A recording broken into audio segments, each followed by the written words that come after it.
Well, you guys, it is time for round 2 Flagstaff single track. The last video got a good response. I feel like a lot of people were telling you to do the things that we already talked about, but that is YouTube in a nutshell. Yeah, I don't think some people realize that that was from a whole year ago. And I have a new bike, so. This is the intro? Okay. So if you didn't see the last video, it was a flashback to last year where we both had KTM and Husqvarna 350s, and we did some gnarly single track that didn't go well for Alexis. Don't get me wrong, those bikes are really good, but these bikes are much easier to ride, and especially for somebody that's learning. Once these things get going, they are hard to stop. It was a completely different experience, and I think you guys are gonna wanna watch this.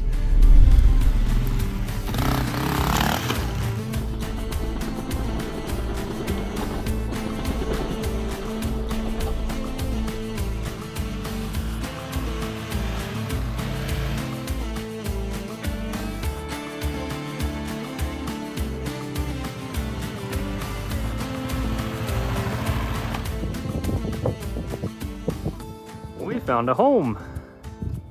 Yeah, this has got to be super old. Today on Tanner's Game Trail Adventures, we are getting lost in Flagstaff. I think we're in the bottom of a lake right now. Damn near all of this lake up here was dried out. The road disappears. Follow the tracks. Before the single track ride, we actually played around for a little bit, got lost in this lake bed. I guess we weren't the only ones. We saw this dilapidated Airstream. I don't know what it looks like on the inside. It might be amazing, but the outside has been graffiti tagged and it's actually kind of cool. I like it. She wasn't a fan, but I thought it was cool. I thought it was something different. So I'm about to get redemption. We tried this last year on the 350 and I ate it quite a few times and was not having a good time. Whether or not I eat it or not, I will.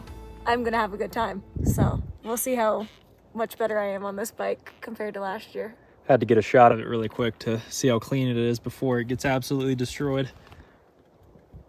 Crickets. Last year, I think we made it a grand total of a 1/4 mile on this first single track trail, so let's give it a shot. I definitely think she'll do a lot better on the 250F. The 350 was just such a big bike for her. It's not even so much the seat height, but the bike itself, the frame is just too large. I mean, she's the size of a 5-year-old child, so it just sucks because our options are limited. All right, she is on a properly sprung bike. She's got 3 PSI in the tubeless. We will see how she does. Uh-oh, we're hitting neutral already. Here we go. At least she can touch though. I am on flat, bald tires, but no excuses. We'll make it work. But this is some very rocky single track. Right here, she went off to the right and completely destroyed the KTM. Broke a oh, you almost did the oh, the same spot. The same spot. I think that at least I didn't go over this. If you just would have hit the throttle, you wouldn't have done that. Hey, you might want to break that piece off of your subframe there before we lose it so we can weld it back on. Oh, nice. Yeah, bring that over here. Show them what you got. Give me that piece of your subframe really quick. Good start to the ride. You're going to have to ride it down and back up.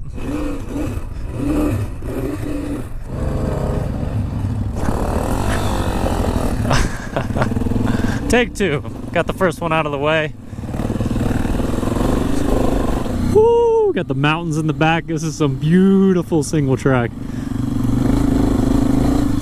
I do remember there is a gnarly rock section up here.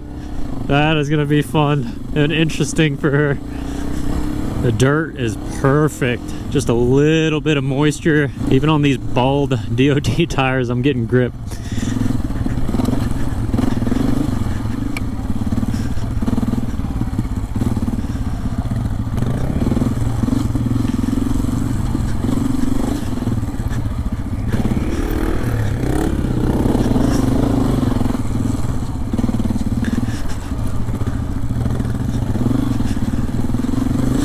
But this right here is why we built these bikes and spent so much time and money perfecting these machines. because in the slow, tight trails like this, that is where these bikes shine. I did forget how tiring it is. I think I get so freaked out and it makes me like crash because I get so paranoid about crashing. Because when it's pretty flat on both sides, I feel like I can like maintain a good pace. Okay. I will say speed is such a factor, and I didn't understand that last year, that the slower that you go, the harder it is to control where your bike's going. And it's a lot of clutch work, which I need practice on, so this is great practice. Not anything really similar in Ohio. I've been on some single track, but not with the slope to the side and drop off. I definitely grip my handlebars so tight doing this stuff. I may not be flying, but I feel like I'm maintaining a good pace.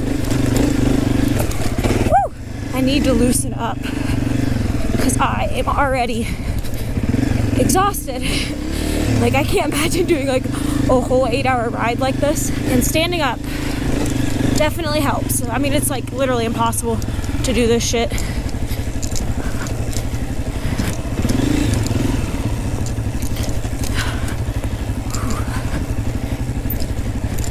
Definitely not comfortable in the corners standing up, and that's something I need to get better on. I definitely do feel a lot better on this bike. It just feels lighter, not so big and wide in the corners, but it's still got plenty of power. I just got to use it.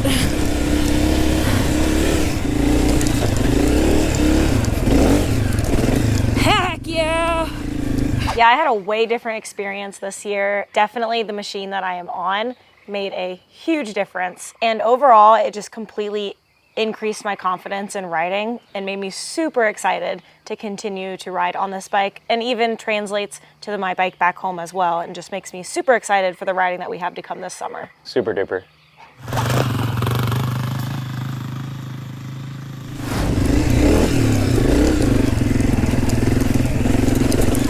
Maintaining speed.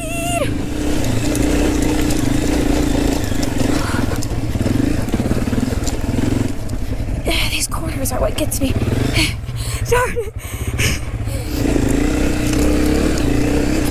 Rock crawling. The figure eights would help tremendously with these tight corners of single track. It's probably all the talking I've got for right now because I'm so focused. I don't think we even made it this far last time. I don't remember any of this.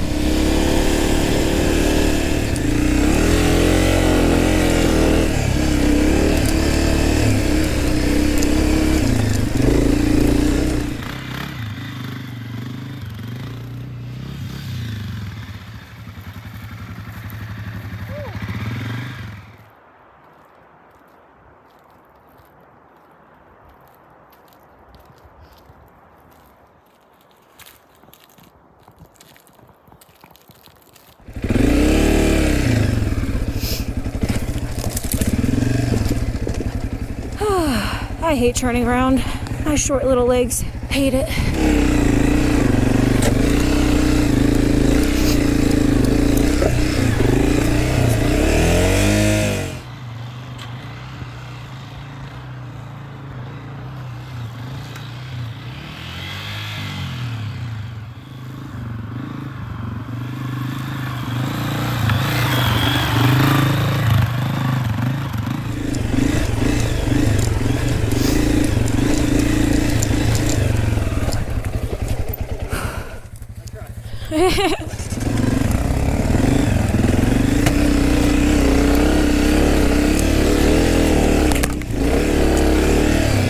Almost, but I didn't go at an angle, but I saved it.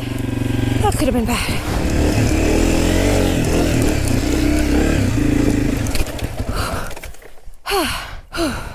Things can get dangerous, especially when you get tired. Woo!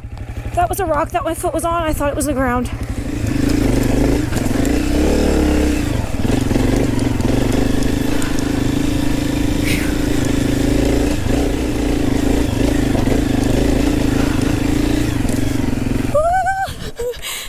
A little out of control. Is this something you would do for your group ride? No. So it's hard. Yes. Oh, that makes me feel good. Definitely a night and day difference compared to last time. We couldn't even make it a quarter of a mile. We're about to finish this whole loop, and this is a pretty gnarly one. I'd say this was our first real taste of some Rocky Mountain single track, and it is different. It is much different than what we have back home. There's just sharp, jagged rocks everywhere that just point you in every which direction but straight. This is the smoothest section right here. They're doing a lot of logging here. I don't remember seeing as much last year, so there's a lot of wide open areas, but we kind of lost the trail for a bit. But we are on the tail end of this loop, and I'm curious to see what her thoughts were. I think she's having a really good time. This stuff is challenging but rewarding, and it'll make you a much better rider.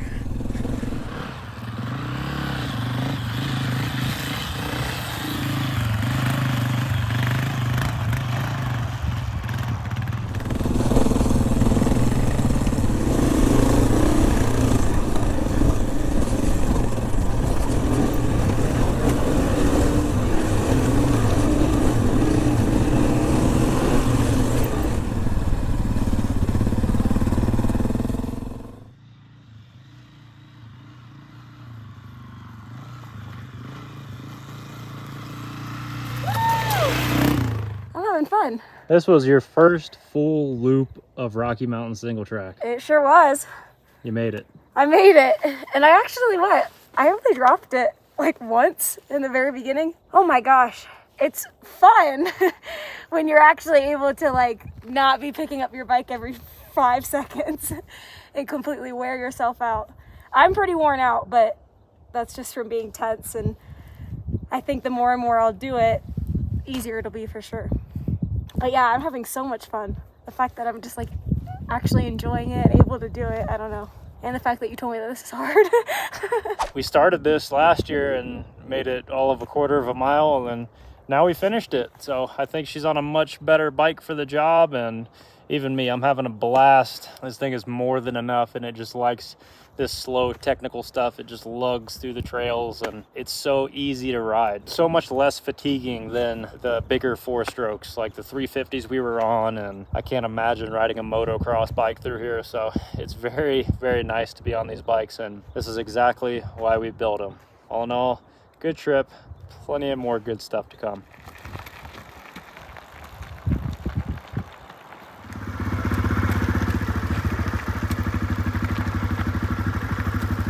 That was amazing. That was a great attempt. I didn't even know that you were that good at bump starting. What really sucks is that I bump started this beautifully the day before when you were not around. It definitely is hard with short legs to jump onto a bike. By the time that I get on the bike, I've already slowed it down because I haven't kept up with the momentum. Yeah, I mean, you were almost at a stop when you hopped on Yeah. and tried to bump start, but it is a technique. I did a video a while back actually on a Grom. There's a whole titled video on how to bump start, and yeah, we might need to revisit that because a lot of these newer bikes do not come with kickstarts, unfortunately, and the way we have the wiring set up, it's kind of easy to leave the lights on sometimes, so we made it work, and shout out to the Tusk battery for being able to charge back up and maintain a charge. As always, links to everything will be down in the description box, all the parts we use, the website, pick up some merch. Oh, you almost did The same spot, gotcha again. It really did. I think in my head I was completely paranoid of that spot, just like I talked about in the previous video. And I was like, oh, this is the spot that I already crashed. Oh crap, it really is still a cliff and it really is still a lot of rocks. And then sure enough, you manifest what you think in your head. But it was kind of a push to, hey, you can't keep doing this times 2. You already did this last year. You have to do better this year. So I kind of used everything that I knew that I did wrong and was like, give it a running start. Way more throttle, feet on the pegs. Yeah, from what I saw, you were standing up a lot, keeping momentum, and it was a lot better experience. You're just rolling over things that you're struggling with before because you're sitting down last time and just not giving it enough ass because you didn't have the confidence. So once you got through the first little bit, you started gaining momentum, gaining confidence, and you get into like a flow state. I always say that. We'll be riding for a while, we stop, and it takes me a minute to get back into it. So once you get in that groove, you just keep going and you want to keep going, and it gets really fun. I was definitely still pretty tired just because I'm not used to the terrain, and Yeah, being pretty tense. Overall, the whole experience was less mentally exhausting for me. It was a night and day difference. I don't want to say you didn't have any fun last year, but it was I rough. didn't have any fun last year. Yeah. We had fun this year, Yes. and we wanted to keep going, and we did. We rode that trail another time and then did some others in the area, and that was some gnarly stuff. She was asking me midway through the ride if it was difficult and if that's where I wanted to have this group ride. That never happened, sorry guys. But yes, it was difficult trails. The rocks are just so unforgiving. They're unpredictable. You can only pick so many different lines, and you kind of just have to learn to roll with the punches and adapt and just keep your arms loose and just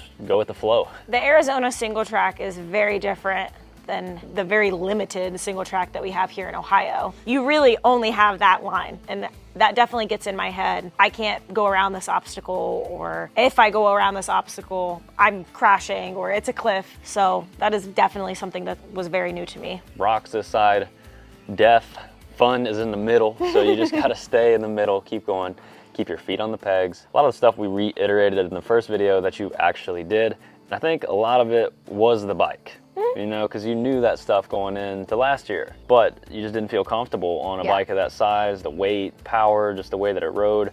These are a lot more forgiving. I think the engine braking was a little bit different for me on the other bike. It was a lot more dramatic. Yes, yes. Yeah. And I think that was really hard for me to get used to, especially not being used to it. But yes, we are back in Ohio. I'm sorry if anyone wanted to meet up and we didn't get to. We'll be doing it again next year, and we'll be even more prepared. We were more prepared this year, and it just keeps getting better. And now we're kind of solidified into this lifestyle and making this a yearly thing. So now that we're all in, we're gonna have a much better rig, much more time, organization, and I really want to meet a lot of you guys. I know you're spread out all across the country, which is awesome. We're nearing 100,000, and I really want to make it a point to do rides and have meetups. And I rode with a couple subscribers that were camped not too far from us. Had a really good time. I was gonna say the people that we met coincidentally through our trip have been amazing.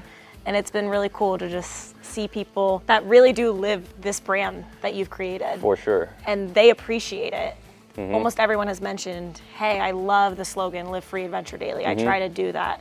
And I don't know, I think it's really inspiring. It's just the little things that you can incorporate in your life. Just do something different on the weekend. Today we did a street ride and just went to a bunch of random places. It's just about breaking the routine, doing something different, and there's some really rewarding and cool experiences on the other side of that. Doesn't even have to be motorcycle related. But yeah, guys, that was round 2. Good job. Thanks. Absolutely killed it. I'm excited. As always, we're just scratching the surface out west. There's so much out there. We've only seen this much, and even back in Ohio, we have some awesome stuff. And now that she's on the right machine, between this and her beta cross trainer, she's really gonna hone in her skills, and I hope she spends more time by herself practicing skills and actually motivated to ride, because I think you're good at it and getting better. Hope you enjoyed the video. 250Fs are freaking awesome. Arizona single track is awesome. She did awesome. And until the next video, Live free, adventure daily. we'll see you in the next one.